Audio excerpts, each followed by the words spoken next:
Hello, everyone, and welcome to Wrestling Royalties, of course, Friday night, which means I'm here with a special guest to talk about one of the big talking points of the wrestling landscape. Tonight, as you can see by the title, I'm going to be talking about Roman Reigns and potentially a bit of a controversial question in some quarters. Has he become a forgotten champ? Has he become a bit part player? I think the answer to the last part is a resounding yes.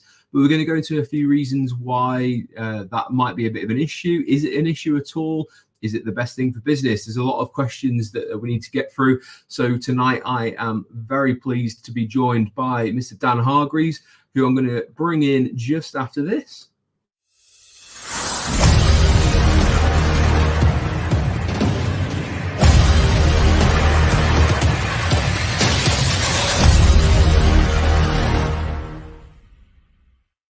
And as if by magic, here he is, Mr. Dan Hargreaves. How are you doing, sir? I am not bad. Not bad at all. Thank you very much for asking. How about yourself? I'm really good, and it's great to see. We've already got a couple of people in with us as well. We've got Talk Journal even. I'll spit that out eventually. We've also got Dean, of course, a good friend of the channel, Scenescape Shop. Go check it out. All sorts of artwork, especially if you're looking for things for Christmas, some gifts, prints, or maybe even commissioning to do you a gigantic piece of art for your wall. Go check him out. I'm sure he'll be able to tell you in the comments whether you're too late for any kind of Christmas posting, but he does like to get things out as soon as possible, so you might be able to sneak it in there. If not, treat yourself for the new year. Why not? So good to have Dean in as well. Of course, acknowledge me. He is talking about Mr. Roman Reigns and his catchphrase, which we haven't really heard in WWE for a little while. So the reason why I wanted to have a chat about Roman Reigns is twofold. Originally, I will say we were going to have a bit of a chat about CM Punk and that epic back and forward that we had on Monday Night Raw that Dan was, of course, watching along live over on Gimme a Hole. And you can watch him every Monday over there. And it's always nice to have someone to talk to in the lonely hours if you're in the UK between the hours of 1 and 4 a.m. Oh, yes. So, Dan, let me know. We are going to pivot away from that because I have someone on who really wanted to get his teeth into that, which is Sam, my usual guest. Dan, of course, I'm sure has some opinions on CM Punk being back and that back and forward, that tete-a-tete with Seth Rollins on Monday. So I'm sure we will get into that a little bit later on. And of course, we'll do that next week when Sam is ready to come back. He's having a bit of a rest and he'll be back with us next week, I believe. But tonight, so we're going to talk about Roman Reigns. So I really want to hear in the comments, let me know what you think. Is Roman Reigns a bit of a forgotten man? Is the company better for it, worse for it? Let me know, should he have been beaten for that title? Is this the end of Roman Reigns as we know it? Is it all leading to that, or is there a sting in the tail? So let's break things down a little bit, Dan. I'll start with an easier question. Have you missed Roman Reigns as a regular player on the WWE landscape? Since WrestleMania 39, I would probably say yes. And the main reason I say that is you've got your top champion barely visible. So I know people go, well, when he shows up, it's a big deal. It's a thing that everyone thinks of, but you want to see that belt on screen, I think, more than anything. Even if you're not wrestling, you just need to constantly see that belt to make it feel a big deal. And how many times have we seen him since WrestleMania, do we think? 5, 6, 10? Yeah, I don't have the stats. I have got some stats. I don't have the amount of stats in terms of TV appearances on SmackDown. What I can tell you, though, is since WrestleMania, he's only defended the belt on TV or pay-per-view twice. One against Jey Uso in the Tribal Rules match. And then one against LA Knight last month in November at Crown Jewel. When I do these videos, I try and put together like a nice show of like that kind of shows off the person that we're talking about or the thing that we're talking about. Now, I've got after this slide 5 other pictures of Roman Reigns, and that is for the 5 times he has defended that belt this year in 2023, Roman Reigns has only defended the belt 5 times, which seems crazy because I'm right in saying that if you go back to when the new belt, the heavyweight championship, was introduced and Seth Rollins got that belt, a lot of people were like, well, there's no way it will ever be as important as the one that Roman's holding. Roman's title is the one. Is there something potentially in keeping that belt away to boost Seth's title? Is that a potential reason why he might have been kept off TV this long? It could be a good idea, but I think in practice it's not really working. You look at how many times Seth has defended his title, and a lot of the time it does feel like you're not going Roman, so we'll give you this match instead. And I just think that without seeing Roman on a regular basis, it doesn't feel as big of a title anymore. I know it feels like a big deal when he shows up, but so does Brock Lesnar. Brock Lesnar doesn't have a title, so that to me is the problem, is you're not seeing your biggest champion on a regular basis. Yeah. If you've got Seth Rollins on Monday Night Raw, you are seeing him in matches week in, week out pretty much. Maybe not every single week, but he is either defending it or he is in a match. So you are constantly seeing a belt. If you are seeing a belt, it feels like it might have been defended more often, even if it's not. Mm-hmm. Yeah, and I guess the other point with Seth is that even if he's not in a match, he's still on the show. Very often he'll do a promo or he'll do something backstage, or he'll at least come to the ring and, you know, the crowd sees the belt, as you say. And you mentioned Lesnar as well there, and Dean said, problem is it's not a big deal when he does show up. Lesnar's music used to hit and I would sit forward. Reigns' music hits and I fast forward. That might be because you have about 5 minutes of entrance before Roman actually gets into the ring, and you know it saves you a little bit of time when you're catching up or whatever. But yeah, I totally take the point. And the weird thing is, if you rewind to the beginning of 2023, Roman was in some really like hot angles because he had the KO one at the Royal Rumble, and Sami Zayn straight after that. Huge. You know, we moved into Sami Zayn, and Sami Zayn versus Roman Reigns was one of the biggest things that they did. Then we moved into the into WrestleMania with Cody. Even coming out of that, we then had the bloodline falling apart, and he has throughout the year been involved in some of the biggest storylines in WWE. But it all seems to have fallen apart in, well, maybe after Money in the Bank in London. It just seems to be like, all right, off you pop, Roman. We'll call you when you need it, or maybe he comes back when he needs it. It's bizarre. And I said I had some stats, and one of the other one in 2023, including house shows. Dan, take a guess, and the people in the comments before I reveal it. How many matches, including house shows, do you think Roman Reigns has had in 2023?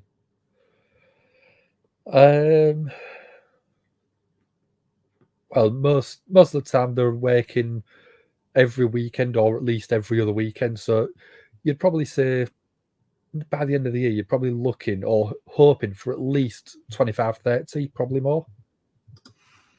All right. What I'll do is I'll add shall I add a little ticker on, and we'll let people kind of have a guess in the comments. Yeah. If you said 52 weeks of the year and we're on week, 46, 40? Well, no, 48, 49, aren't we? Yeah. Because there's a couple of weeks left of the year. So if you said he worked half of them, 26, that should hopefully be somewhere near.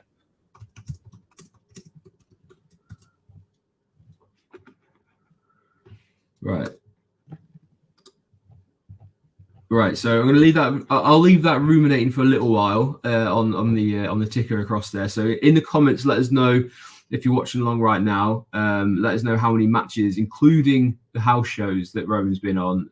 How many matches has he had in 2023?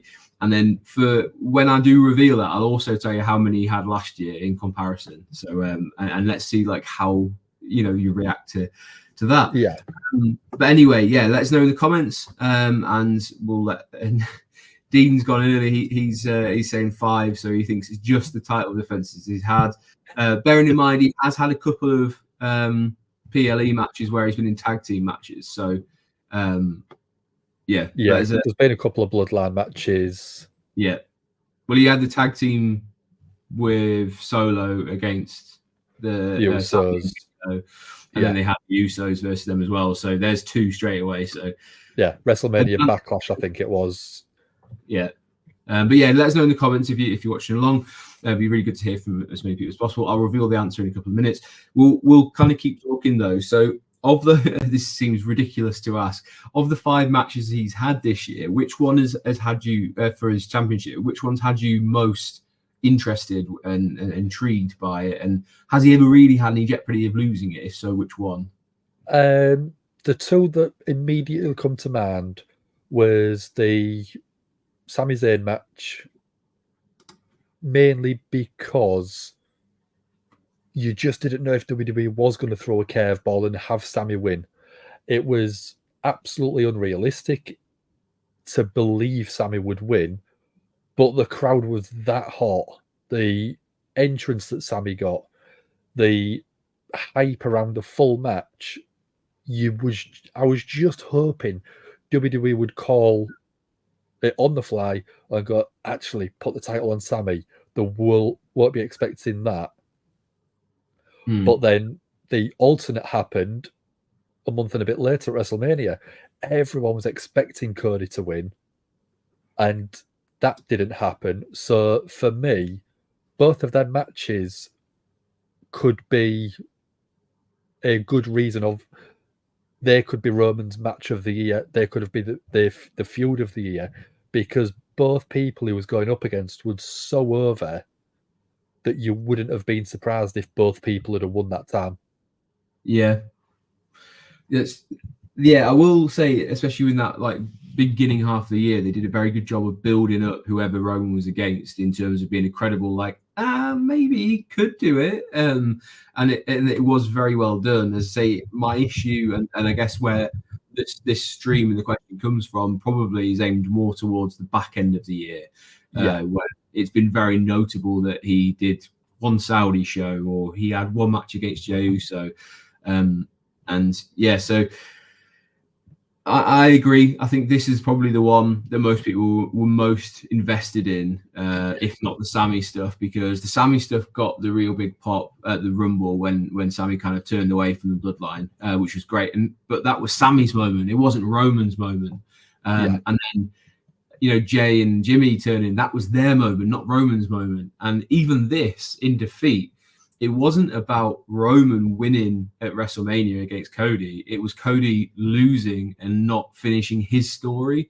And at least that's the way that I personally kind of perceived it, is like, always now feels about someone else. And like Roman, and when I was thinking, what should we talk about? And should we talk about Roman Reigns? And would it be controversial? I kind of did a bit of delving on social media. And when you read the side of stuff that's on there, it's not a controversial question. People have, I guess, apathy now with Roman Reigns, and they don't really care. It's kind of one of the worst positions as a wrestler is when you're not generating any kind of heat, whether it's in the building or on social media or shifting merchandise. And do you think Roman's at any risk of falling into that category of being lukewarm with fans now?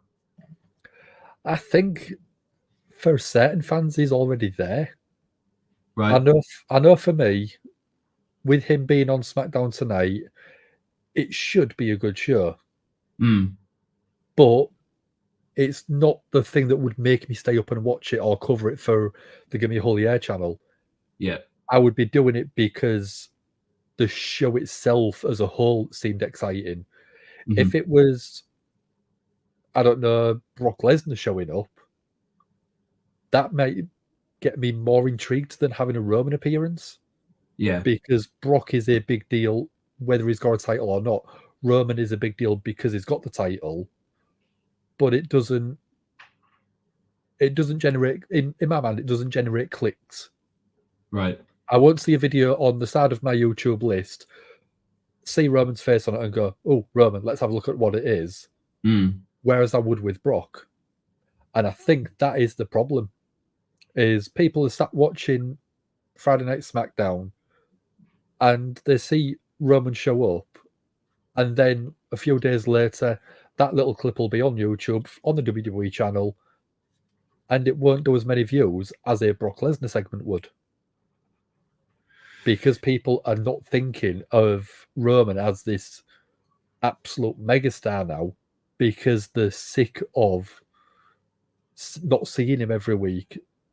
They think he ruined Cody's story. We know it's long-term storytelling, but for the general casual fan, if you're not seeing your biggest star, inverted commas, what's the point in him being there? So I think a lot of people might already be lukewarm towards him now. Yeah. And with that in mind, I was on the SmackDown stream over on Gimme Hell Yeah last week with Sam, and when we were going through like what you kind of rate the show as out of 10, Sam was kind of like, oh, actually, it was really cool. It was like I think he gave it like a 7.5, and I was like, I'm not sure I could let it go that high, because when you look at it on the face of things, there wasn't any championship matches. Only Io Sky was kind of like sort of present, and she wasn't even in the ring. It was more of a like she was banned from ringside or kicked out, ejected from ringside. Yeah. There was no tag team belt. The US title is like a tournament's going on to kind of crown it, so even Logan wasn't there as well, even if it was referenced. And Roman not being there at all meant, to me, where's your jeopardy? Like, as a fan, you're tuning in because even when I was a kid, you'd watch Raw and SmackDown because you'd hope that you'd see a championship like change hands, or at least a championship match to get excited about. Yeah. Whereas on SmackDown right now, they have like a part-time full champion, a part-time mid-card champion, and then a women's champion who seems to be having to hold it all up, and then the tag champs have very much got their feet under the table over on Raw and occasionally pop up on SmackDown. So, yeah, I think it's a difficult time for SmackDown. Do you think, even though SmackDown does get the ratings because it's on Fox and it gets a bigger bite of the apple anyway because people have that in America, do you think Raw is definitely the better show right now, the hotter show than SmackDown? And is it because of things like Roman not being on it? I think Raw is the hotter show because you are seeing champions on a regular basis. If you look at the overall title pictures for every single title, you see Seth Rollins near enough every week. You see Gunther near enough every week. You see Judgment Day with the tag titles near enough every single week. You're seeing Rhea Ripley near enough every single week with the women's world heavyweight title, or women's world title, whatever they're calling it. And you have got top tier, mid card, women's division, tag titles on a constant stream of, you are going to see probably 3 out of 4 of them every single week. Yeah. For me, if you was to try and rebuild SmackDown, to try and build it up again, because I do think it is lacking, I would have one of them main champions move across to SmackDown and defend the title on a regular basis. Yeah, because then at least you are seeing a regular viewer seeing a title regularly, to at least give the crowd some excitement of, oh, we could see a title change this weekend.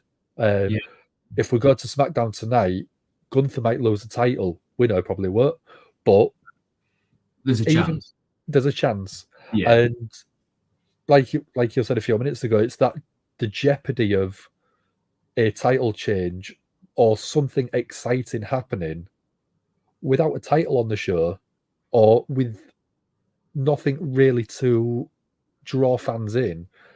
It just creates a bit of a bland show overall. So I do think Raw, for me, watching them on a weekly basis, the Raw is the bigger show. It's supposed to be the flagship show anyway, but I think at the minute it is leaps and bounds above because it is having a regular championship defended. Yeah.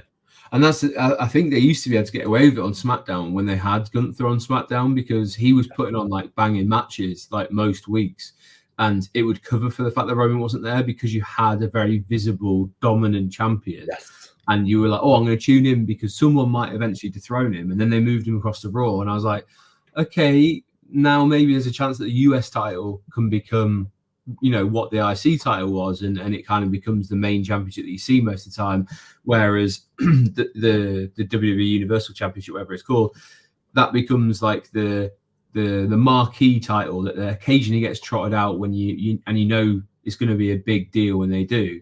But even that, it's become a bit of a, like, everyone now is just so like, oh, I'm past it. And Dean mentions the fact as well, like some of the kind of like the lukewarm reception now, I guess, or like the way that people talk about Roman is the combination of him not ever being in action together with screw finishes and having to rely on others to win results in him having no threat or presence. He ain't exactly Thanos. And that's a point, because it definitely feels like things are progressing now to go to Randy Orton is probably going to be the next challenger. But it feels like a paint by numbers where you can almost call it before it happens is they'll have a match at the Rumble. The Bloodline will get involved. Then Randy spins off into a match against Jimmy Uso, and then probably a match against Solo at WrestleMania. And that's your 3 months worth of, 3.5 months worth of Randy Orton storylines with the Bloodline. And Roman retains, and they keep him safe, ready for what feels like the inevitable. Let's have Cody have night 2 against Roman Reigns and finish the story. It feels too predictable.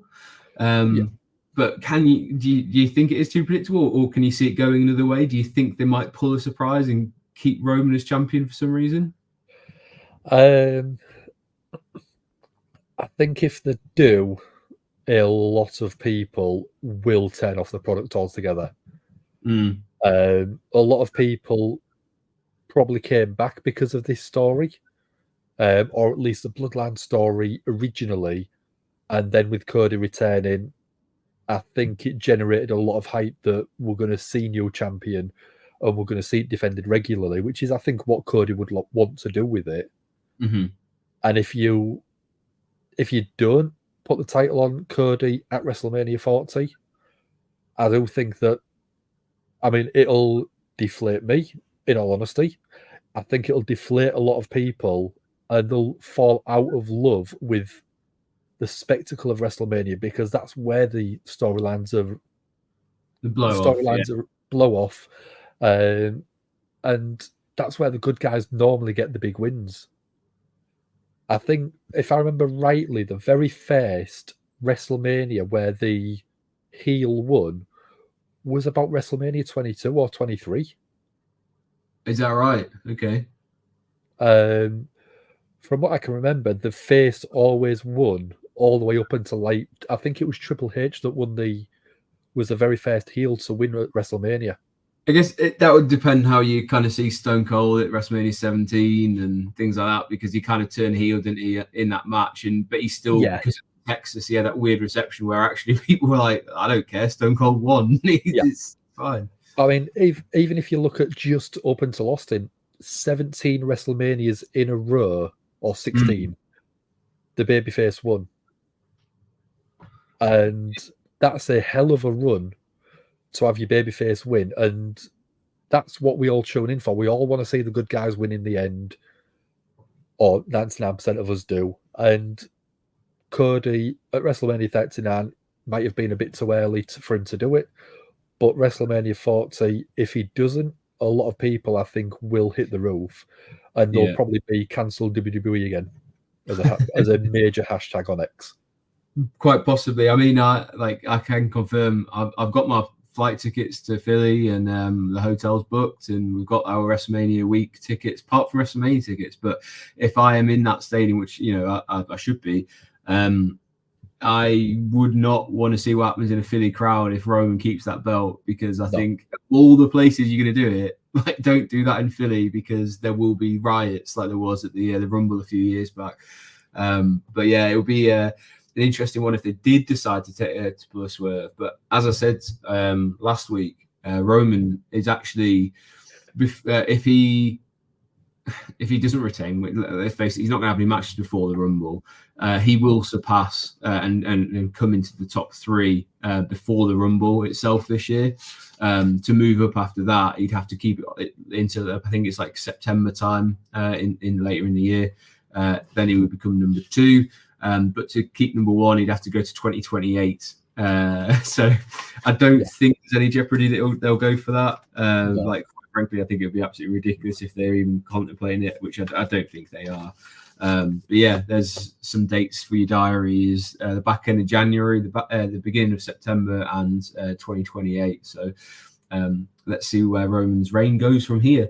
There is another kind of aspect to this as well, though, is the hottest topic right now is the Seth Rollins versus CM Punk. Is there anything Roman can do with Cody that would get the fans talking as much as they seem to be talking about that particular feud? Because it seems locked in that Cody versus Roman will be night 2. But if the traction is built, is there not an argument? And if you want to build that belt that Seth has as well, do you actually have Seth versus CM Punk as night 2? Like, what's your thoughts on that? Is it what work has to go in to get that back to a prestigious night 2, close the weekend off kind of match? In all honesty, from probably Royal Rumble, have Roman appear not week in, week out, because he probably doesn't have that contract, but at least every sort of 2 or 3 weeks, puts Cody down, talk about his family, talk about how, I mean, they did an absolutely brilliant job originally once Cody had won the Rumble, but have Roman talk down to him, be smarmy. Roman is so good at that character that if you want to build Roman as this absolute heel and Cody's got to overcome him, have Roman just absolutely beat him every single week, whether it is verbally, whether it is physically, because the crowd will get behind Cody. The crowd will want Roman to get absolutely destroyed at WrestleMania. And I do think that Cody is a great babyface. You listen to the crowd's reactions when he comes out on Monday Night Raw. He is still over as Rover. Yeah. And the crowd are behind Cody. And if you're having Roman absolutely decimate him, whether it is with Solo, whether it's without Solo, or Jimmy Uso, it would be the sympathetic babyface trying to overcome all the odds. And I think if that is going to be night 1 or night 2 of WrestleMania, you've got to have it as a one-on-one. You can't have anyone else there interfering this time. Yeah. I mean, if you wanted to put it on night 1, I don't think many people would complain because of because of CM Punk and Seth. There is, I don't know. We don't know if it's properly worked heat or if it is genuine heat between the two. Some of the stuff that Seth said, you can probably believe it is a genuine heat. But they're businessmen. Yeah, they're paid to do a job. They're going to go out and do the job to the best of their ability and put personal stuff aside for the sake of the business. Yeah. So night 2, I think, would be a great shot for both of them. That's the one that CM Punk really wants. And he's come back, so it could be in the stipulation, if you behave up until WrestleMania, you'll get night 2. Yeah, and to be fair, like, there's a lot of speculation about Seth Rollins, and his contract status is going to come to an end in 2024 as well. And as much as people could say that they don't think, Seth would ever move elsewhere, 2023 has proven that anything can happen in wrestling, so don't discount anything, anything happening next year as well. But, it's not beyond the realms of possibility. Seth has always felt, because he said this in interviews as well, that he's played second fiddle to Roman, and it's not just CM Punk who would want that spot of night 2, and maybe Seth knows that, and that's why even if there is any kind of misgivings between the two of them, that he can see past that to go, actually, I want this for me, and I don't actually care if my dance partner has to be someone I don't particularly like. If he's the person who generates enough heat for me and him to get a night 2 spot, away from Roman, that's massive for him, and that's massive for WWE to give to him as well. So it's not nailed on that Cody versus Roman Part 2 would necessarily go on night 2. I think my gut says it does, because I think if they want to finish that story, and let's face it, Cody's been such, as you say, over like Rover as a babyface. I think that's the line that you've got to take between now and WrestleMania to build that story up. And you don't really need Roman, because it's got to be Cody overcoming everything to get back to his shot. And can he finally win that big one? And maybe the way you do it with Roman is you drip him in there a little bit to say, if between now and the Rumble, Cody has his thing with Shinsuke, and he overcomes that, it's like another sort of Herculean task that he's overcome. It's another like opponent that he's had to vanquish. His path seems clear, and then in the Rumble, he's basically talking that he has to win this because it's his only way back to Roman and to finish his story. And then Roman just chucks him out, and then that's how you get nuclear heat back on Roman, because you go, oh, okay, I see how it's going to go. And you put another blocker in front of Cody, and he has to overcome that. And that's something that WWE has become very good at in 2023, is building baby faces, because it's been years since they've had this many hot baby faces that that the crowd are actually willing to get behind, rather than be sort of smarky about. So maybe just keep having Roman ducking him. But there's also a degree of like self-prophetizing that they had this year, where Cody said, you will become a tribal leader without a tribe. You'll be the head of a table with no one sat around the table with you, and that feels like how it has to be, as you said, at WrestleMania. Is the tribe has to fall apart, the bloodline has to fall apart before then, and then we just get Roman versus Cody, and who's the better man there. And one interesting thing is no one's talking about The Rock anymore. No one's bothered about The Rock being on the WrestleMania. Well, I mean, it'd be nice, but I don't think anyone's bothered about seeing Roman versus The Rock. They want to see Roman and Cody, so they've done well to kind of ride that storm out if that's the way they're going to go. So yeah, lots of interesting things coming out of it. I did promise that I would reveal how many matches Roman Reigns has had in 2023. The answer is 11 matches, including house shows this year. And when you compare it to 2022, he had 52 matches last year, so he had one a week basically. Which is what you'd expect from a main event level star. But he had 11 matches this year. What are your thoughts on that figure? I mean, when you consider we know the titles are supposed to be defended at least once every 30 days. We know it doesn't happen, but when it's less than one match a month, you do think that it must be a massively loving life. He's working one match, well, on average, one match a month, and he's been getting paid. He's probably the highest in the top three highest paid. Maybe Cody, maybe Punk, maybe Brock might be paid more. Yeah, but I mean, by the time the year's up, I wouldn't actually put it past it. CM Punk has potentially done there and thereabouts the same amount of appearances this year as Roman has on TV. Yeah. I mean, how many matches has Cody had this year? Just out of curiosity. I knew you were gonna put me on the spot, and I wouldn't get. No, I'm already on it for you. Oh, right, okay. You won't be able to. Oh, there we go. Hold on. You have to scroll quite a long way down. He's had 106 matches this year. So he's had 10 times the amount of matches, and you probably reckon the wages won't be too dissimilar. Yeah. Cody's not being paid 10 times more than Roman. Yeah. I wouldn't have thought so anyway.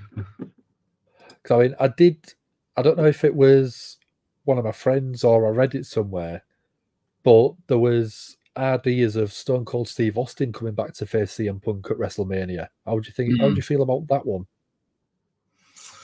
I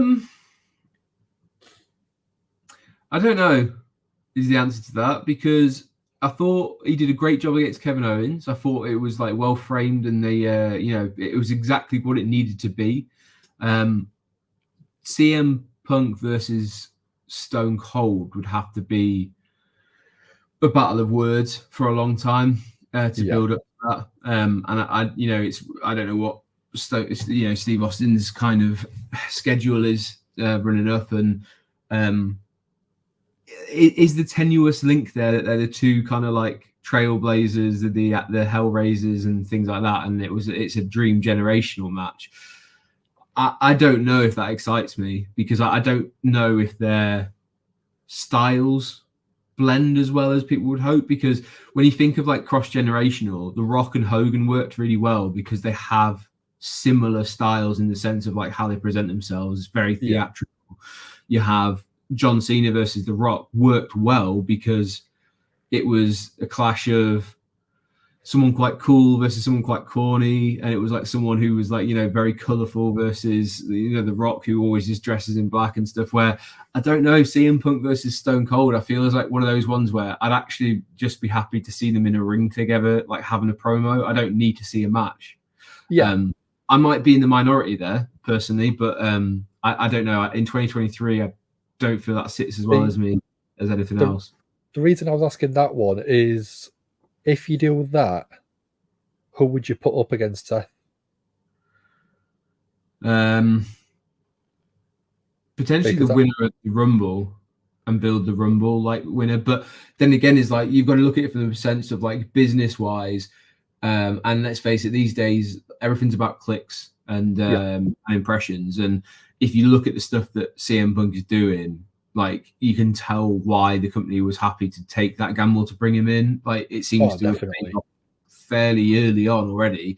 His attitude does seem different, and we'll go into that more next week when we talk specifically about CM Punk. But it's very difficult to look past the buzz online of Seth versus CM Punk, because I can't think of anyone off the top of my head who would make sense logistically, and kind of like who could you heat up in that time as well to that kind of level. Because if you can't give fans like the hottest angles, then what's the point? It's WrestleMania. It's where you should have the biggest matches. I can't see past Punk, to be honest. Just because with that one, I was thinking Damian Priest cashes in, takes the title, and then you have Seth and Gunther for the IC title. I think that is a SummerSlam or WrestleMania absolute mega match. But I have said before, and like I do feel bad because he's actually a lovely guy. Is Damian Priest a WrestleMania Night 1 main event guy? No, but because then you would have the IC title, is it instead? No, I would have the women headline Night 1, the men headline Night 2 for the two top titles. That way you can still have Damian Priest in a major feud for a title, but it's not giving him that ultimate pressure of headline slot straight away. Yeah, I just don't see his star as being as quite big as the aforementioned. And it's the same with like I think they've deliberately kept Rhea away from Becky because I think that's a match that they probably want for WrestleMania, and that's why they're keeping them separate for quite a while, and that's the angle they're going to go for that. That's a big match, but they have to heat it up as well, because I still believe that Rhea's got some work to do as a champion. I think she's great as a superstar, as Rhea Ripley, but is she actually doing much work as Rhea Ripley, the women's champion? That's the question I'd ask, because no stars have been brought up this year in terms of like on Raw. Where's your new star of that division? It's not. We talk about Rhea Ripley, but then you talk about Rhea Ripley, you talk about Judgment Day, and it's not about the title. So it's a really awkward one, because she had a fantastic match against Charlotte, possibly one of the better ones of the weekend. And she has the ability to do so again, but whether you could do that or not, I'm not entirely sure. A couple of comments we'll get to. I did say earlier on that no one is talking about seeing The Rock at WrestleMania. Dean will always talk about seeing The Rock at WrestleMania.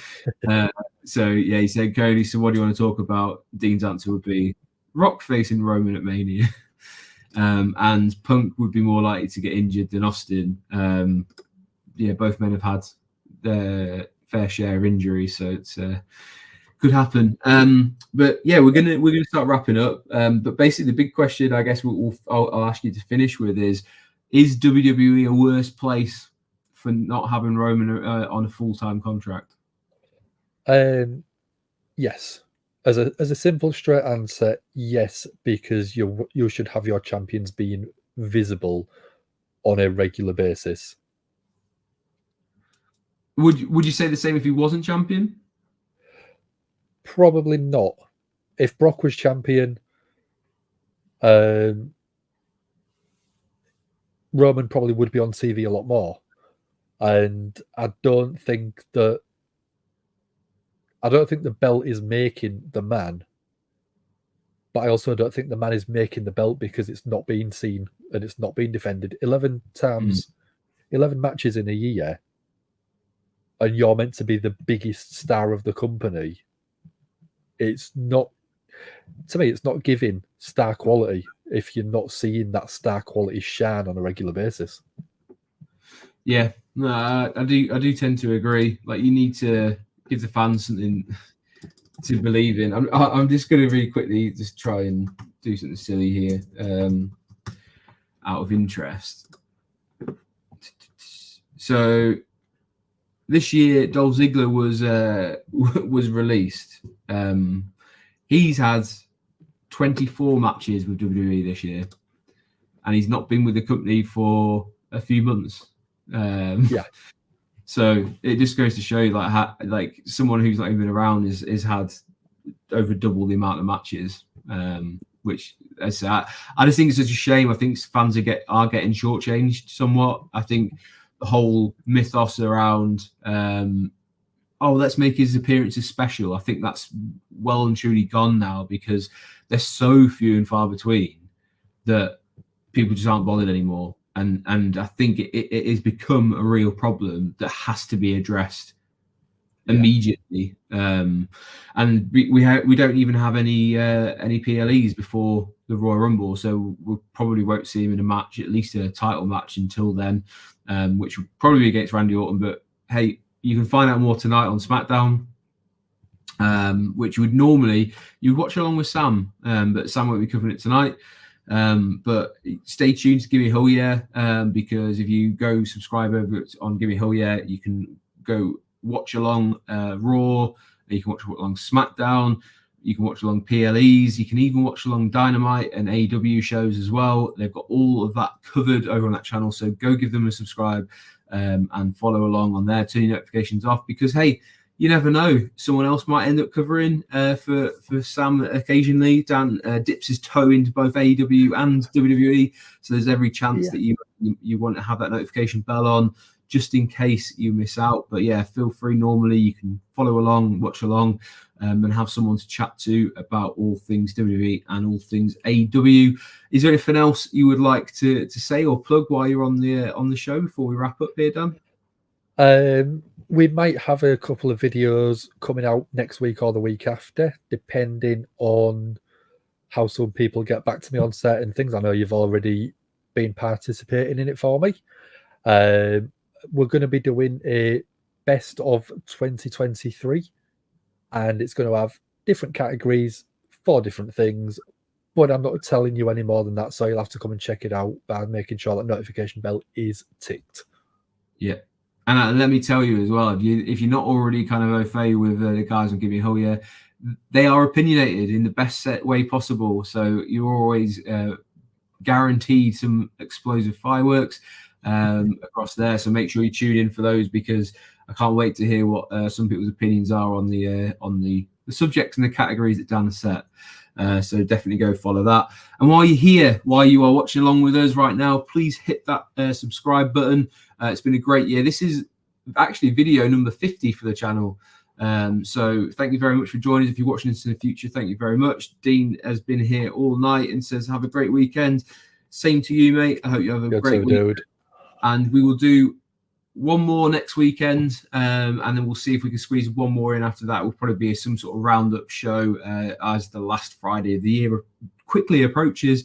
But next week we will be talking about CM Punk. So if you're excited about CM Punk being back, if you're not a fan of CM Punk being back, there's going to be stuff in there for you. I promise. It'll be a great conversation. I will hopefully have Dan back with me. I will hopefully have Sam back with me, and whoever else I can get my hands on, because I think everyone's got an opinion on Mr. Punk being back in WWE and what a time it is for the company, shifting merch, doing numbers, just like I am as well. And I did promise when we got to video 50, and if I got over 100 subscribers, I would do a giveaway. I promise between now and the end of the year, I will do a giveaway. So you'll have to stay tuned to either next week or the week after. I will keep you guessing. Make sure you're watching the videos, hit that subscribe button. But more importantly, have a great weekend. Thank you very much for joining us. He's been Dan. I've been Andy. This has been Wrestling Royalty.